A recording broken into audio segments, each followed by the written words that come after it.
Diplomate, amateur d'art, Roland Dumas a cultivé un personnage au-delà des cercles politiques.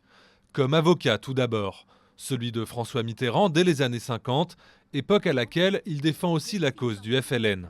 Élu député en 1956, cet ancien résistant fera carrière dans les rangs socialistes. Un engagement à gauche hérité de son père, résistant lui aussi et fusillé par les Allemands en 1944.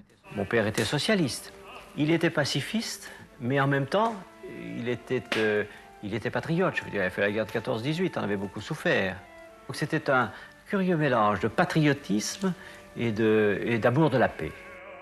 Après l'accession au pouvoir de la gauche en 1981, Roland Dumas sera 2 fois ministre des Affaires étrangères, de 84 à 86, puis de 88 à 93, incarnant alors une certaine idée de la politique extérieure de la France.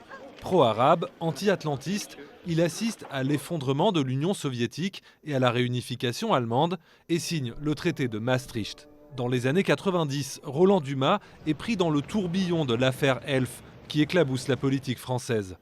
Poussé à la démission de la présidence du Conseil constitutionnel en mars 2000, il sera finalement relaxé 3 ans plus tard.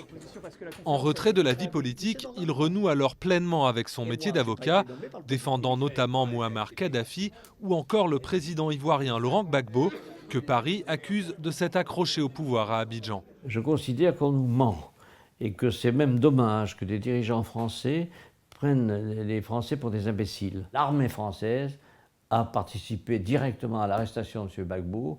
Du reste, ce n'était pas glorieux. De son vieux compagnon de route, François Mitterrand aurait dit « Pour le droit, j'ai Badinter, pour le tordu, j'ai Dumas ».